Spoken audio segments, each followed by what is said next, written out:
Good morning, Mario, and good morning, Switch fans. It is a big week, all right? It's T-minus 1 week till the Nintendo Direct week. It is NFL season week. It is Splatoon 3 week, and it's also apparently drop a whole bunch of super exciting video game news about some of the biggest franchises that we all know and love week. So what's going on, everybody? It's Zach from SwitchForce.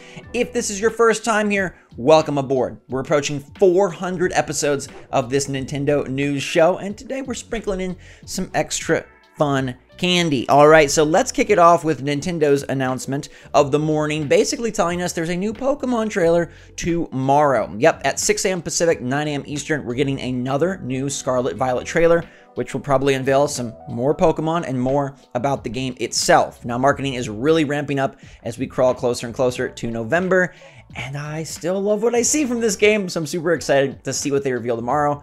Maybe some Evos, maybe some Pokemon that help us decide if we want Scarlet or Violet, and maybe, just maybe, our first look at the Paradox Pokemon, which are sort of the alternate versions of Pokemon from either back in time or forward in the future that they have not talked about yet. They've done all the terrestrialization and the gym leaders, so I feel like the time travel element is probably about to show up. We'll definitely cover that tomorrow morning and let you know what all is included.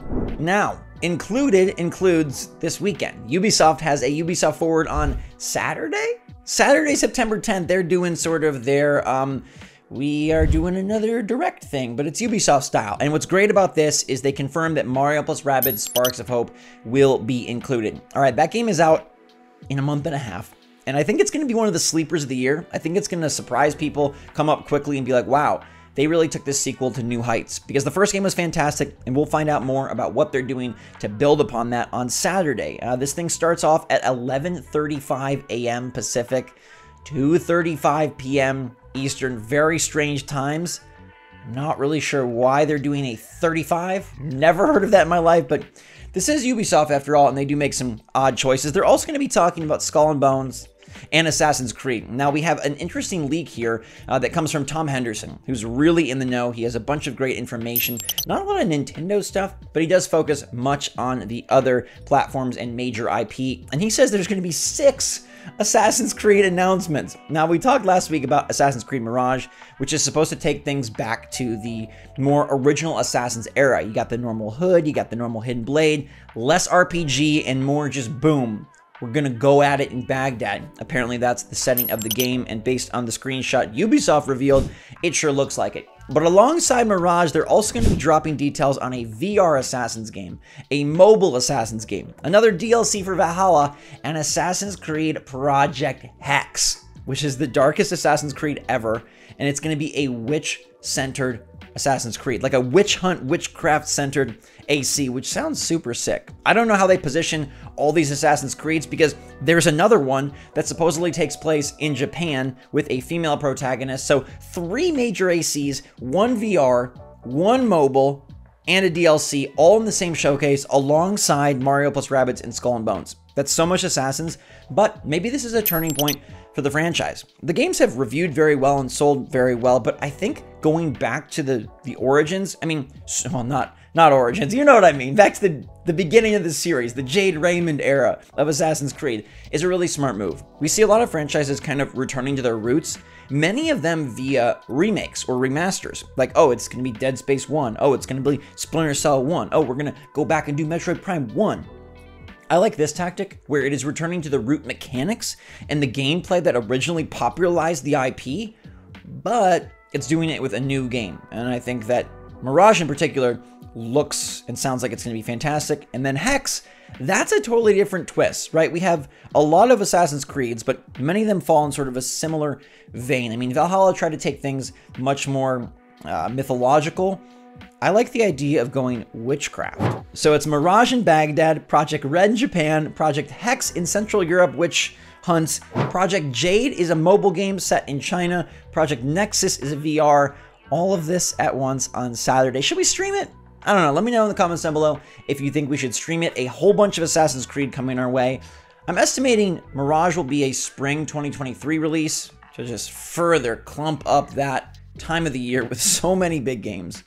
And then Hex and Red will probably be either 2024 or maybe even beyond. Perhaps we just get a concept art tease. I don't know how they're going to reveal it, but I am definitely piqued. My interest is super piqued because I did love AC back in the day, and it would be great to get some of these on Switch. Just hopefully not only Project Jade, not only the mobile game. I don't know, maybe Switch Pro will be out around this time and we can get some of these other titles on the platform as well. This one I have been waiting for, kind of doing a genie in the bottle thing, but this is basically my genie in a bottle. If I had 3 wishes, one of them would be for Bioshock to return. Bioshock is my favorite video game franchise of all time.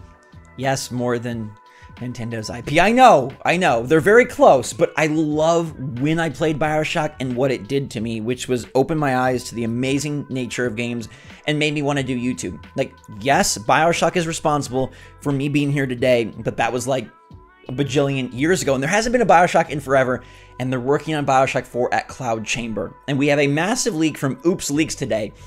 I don't know much about Oops Leaks. Apparently they've been correct on some, incorrect on others, but they did a big Twitter drop, and I am just praying that this is legit and that the game is close, because they say the game was supposed to be unveiled a while ago, but they are taking their time. They're in no rush because they want to do this one justice, which sounds great. You got to do Bioshock justice. You lose Ken Levine. It's been a decade.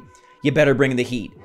But in this case, it sounds like they're bringing the chill, because apparently the game is set in Antarctica, which I think is really nifty. An icy Bioshock. We had Under the Sea, Up in the Sky. Where do you go now? The ice flows of Antarctica. And it sounds like some of this information is more confirmed. Some of it is more speculative. Let's start with the confirmed that Antarctica, a Deathloop style art style that is very trippy, very psychedelic, very 1960s.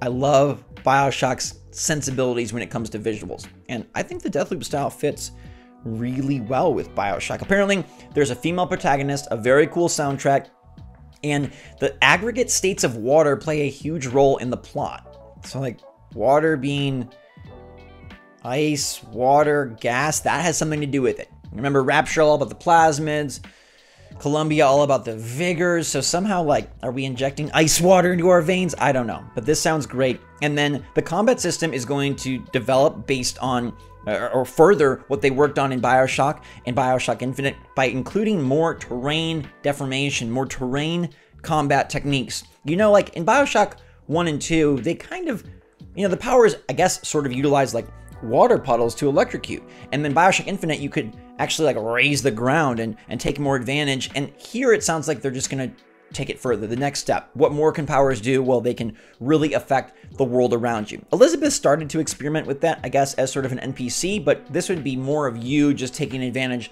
of the environment, which sounds like it could be pretty nifty. Now, Oops Leaks says the game could be revealed soon, either via a Sony partnership, or apparently Jeff Keighley really wants it for the Game Awards, which would be massive. It sounds like this is not a 2023 game. Sounds like it's a 2024 game, but some of the stuff they're talking about that's less confirmed really has me excited. And it really has me hopeful because I'm forever worried about how big sequels go after a long time away, right? Like, it's the reason Dead Space is going back to do a remake instead of a new game, because they don't want to mess it up. They could really mess up Bioshock. They really could. And it worries me that they say it's going to be a bigger game than any of the others. It's going to be a huge open world, because I think that's not where Bioshock succeeds. I think it's the fact that it is a shooter with sim elements and has this really cooked in awesome detailed world. Like, you remember Fort Frolic and Arcadia Bay, because these are levels that they were able to hand choose every little element. They were able to lay it all out, and an open world just doesn't give you that possibility. In fact, it makes it more like Ubisoft, who we just talked about, and you have a checklist, and I don't think Bioshock thrives on being a checklist type game. I think that feels homogenous and similar to everything else, and Bioshock, there's not much really like Bioshock. I mean, we're kind of in an era where shooters aren't anywhere near as popular, like first-person shooters. So one with cool powers, like, it has been a while. And so Oops Leaks says they're not trying to really massively reinvent the game. That has me hopeful that the open world element will be small scale, like hub and spoke, but not, oh, just explore this whole city. And apparently there are two big cities. Borealis is where the rich live, and Aurora is where the poor live here on Antarctica. And it's a lot of refugees from Rapture that were like, oh crap, it didn't work out down there because Andrew Ryan was psycho. Let's go try it again, which sounds like a really interesting concept and a really great start to a story.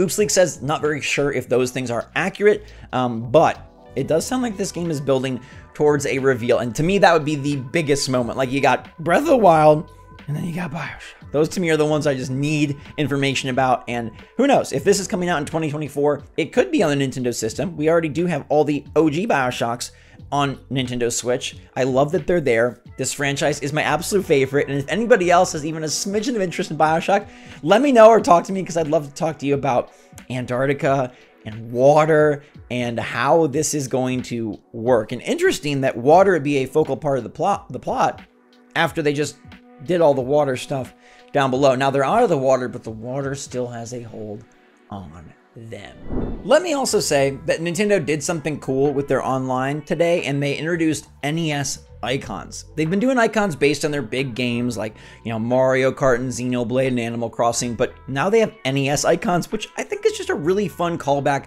for all of us that have been around for a long time. And even if you haven't, like, pixel art stuff is pretty popular, so it's cool to see them diversify and introduce a bunch of interesting icons. I know we're waiting for the big Switch Online update, and I do think that's coming probably in next week's Direct. But in the meantime, everybody, thanks so much for watching. Let me know what you're thinking in the comments down below. A pretty wild day of gaming news and leaks, and we'll be back for that Pokemon trailer and more tomorrow. Until then, though, stay safe, stay healthy, stay happy, stay positive out there. Love you a lot. Appreciate you even more.